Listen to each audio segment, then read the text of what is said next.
Hey guys, so horror is probably my favorite genre of film.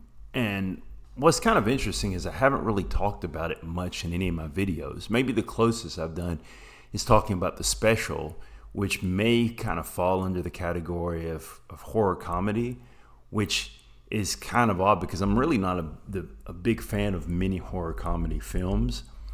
But I haven't really talked about the genre that much. I was actually going to make some videos about the Unfriended series, and I kind of worked with it, and I was doing my research, and I just kind of lost, I guess I want to say I lost interest in it, but I kind of moved on, decided to do another set of videos in the genre of horror, which I'm working on. I'll probably release that within the next week.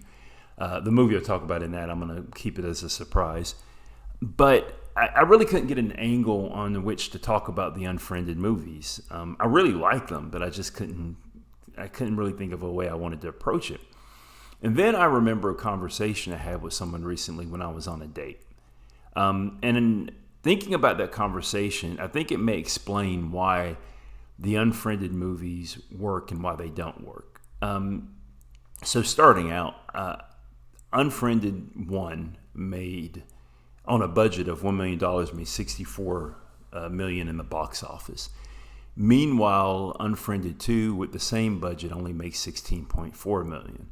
Now, one way to look at this is to say, okay, maybe there is a bit of fatigue with the found footage genre that the second one suffered from, but they really weren't that far apart. The first one came out in 2015. The second one came out in 2018.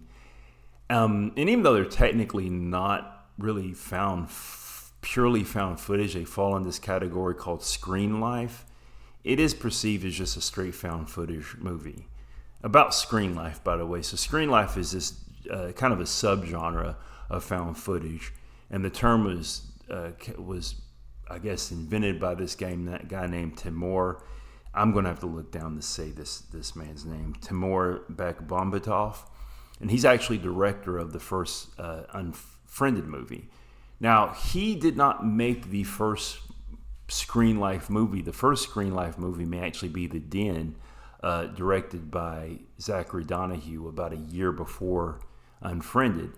But I'm just going to call him TB. TB being the man who directed Unfriended. He is the one who kind of defined the genre and even kind of put a set of rules saying this is what defines the genre.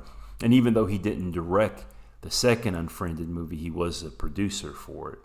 The second was directed by Steven Susko. So I think the reason the first one was more successful than the second one, beyond that of possibly a found footage fatigue, because I think found footage fatigue was already setting in place by the time the first Unfriended movie came out. So I don't think that was it. And also, sequels or often perform better than the first, especially in the horror genre. Is it that the first one is a much better movie? Well, okay, I don't think so, but I think it's the themes. So kind of let me go through it, the usual rundown of each one. So the first one came out in 2015, made them, like I previously said, $64 million. And it's this story of these group of friends, high school friends. They're having this conversation on Zoom. And someone just pops up in their Zoom call, and they don't know who it is, and the person's acting really shady. And then they find out that this person is possibly a benevolent spirit and is haunting them over the death of a fellow classmate. Now, I'm being intentionally vague with this because if you see the movie, I don't want to give anything away. But what you do need to know, or what I am going to say without giving too much away, is that it's a supernatural film. It's a supernatural horror film. And there's a revenge factor to it. So that's all I'm going to say about that, because if you want to watch it, which I suggest you watch it, I don't want to give anything away. Okay. So the second one, which came out in 2018, it's actually not called Unfriended 2. It's called Unfriended Dark Web. That wasn't the original name. The original name was actually Unfriended Game Night, but they didn't want it to be confused with the movie that came out, I think, the same year, starring, I believe it was Jason Bateman, maybe. So they changed the name, the Dark Web, which, I mean, the Dark Web, Deep Web does play a big factor in the movie, but this is not a supernatural genre horror film. In fact, it involves a worldwide conspiracy, and it's originally called Game Night because the friends get together online on Zoom, just like the first one, and they're playing a game, and they somehow get mixed up through a series of events into this worldwide conspiracy. Once again, I'm being intentionally vague because I don't want to give anything away. Now, the first movie, they're teenagers, and the second movie, I guess they appear to be like late 20-somethings, maybe early 30s. They may say their age in the movie. I don't know. The first one, none of these people are likable. They're all kind of terrible people. And the more you watch the movie, you realize that even though there may be one or two characters that seem likable, you find out that they're all kind of collectively terrible. The second movie, not only are the characters much more likable, but it's almost like checking the boxes of diversity. You have a lesbian couple, you have a hearing impaired woman. One of the couple, the couple isn't hearing impaired, but you'll find out that kind of, I guess you could say, if there's two main protagonists, one of them is a woman who's hearing impaired, which actually the actress is hearing impaired. And they're all kind of, I found them all kind of likable. You may say they're annoying, but you don't think they're bad people. So the second one kind of got to me a little more. And I thought about this. I was like, well, when I think about it now, it's kind of like this movie was checking a lot of boxes for me. One, there's that kind of, I guess to make fun of myself a little bit, that kind of like, we've got diversity and we've got a queer couple. And whether on a subconscious level, or maybe not so subconscious, I like seeing that in movies, I'll admit it. But the real reason it got to me, I think, is because of it involves a worldwide conspiracy. It kind of gets into that paranoia thing. Now I'm going to go back to that, and I think that may be one of the faults of the movie. Now, the first movie is supernatural, and it's a supernatural revenge story, you find out. Now, this is very effective, and it'll always be effective. And I'll compare it to this. Carrie, the Stephen King book. Think about how many times Carrie has been remade or reinterpreted. It's a book, it's a movie, it's a TV movie, it's a sequel. I think it was even a live play. Supernatural element, getting revenge. Everyone can relate to someone in high school being bullied. You were either being bullied, or you were the bully, or maybe you're the person kind of sitting back and like wish you had stood up for the person who is being bullied.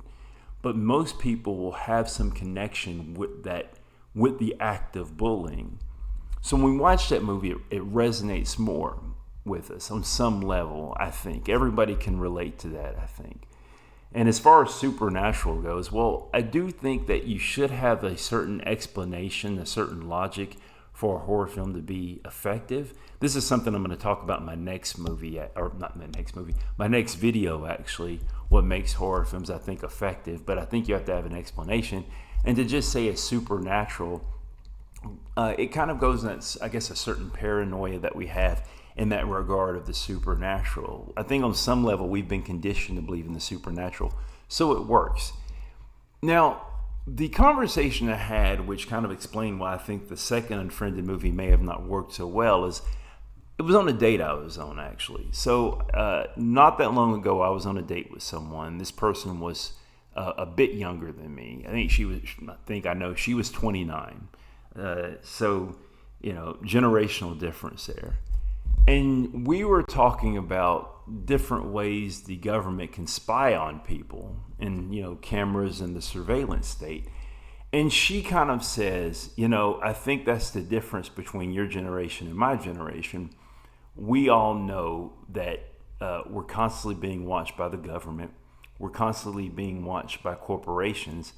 And not only do we know it, but we're part of it. We agree to it. We carry phones around. We've had phones for most of our life. We put in our data. We have our social media. So we don't really care so much about it. Now, for me, I grew up, I grew up in that period of time where it's like the conspiracy theories ran rapid. I mean, we have conspiracy theories now, of course, but the conspiracy theories ran into aliens and lizard people and secret shadowy government organizations. Like I was in middle school and high school when maybe not middle school, but I was in high school when the X-Files was at its peak, you know. So that show is kind of emblematic of just the general paranoia people had of the government. And I think also working for the government, you know, working within the military and kind of being part of that to some extent, I think it kind of reinforced my paranoia. So when I see this movie, and although it is a non-government agency that's spying on people, that has this huge conspiracy that is worldwide and literally worldwide in the movie, and they can get you whenever they want. I'm going to be vague about that, but you watch the movie, you'll see it. I think it probably resonates with me and maybe my generation more than it would people younger than me. Not because they don't believe it, but because they're just not taught for the most part to be afraid of it. But both movies I did like, and if you haven't seen the Unfriended movies, I'd say watch them.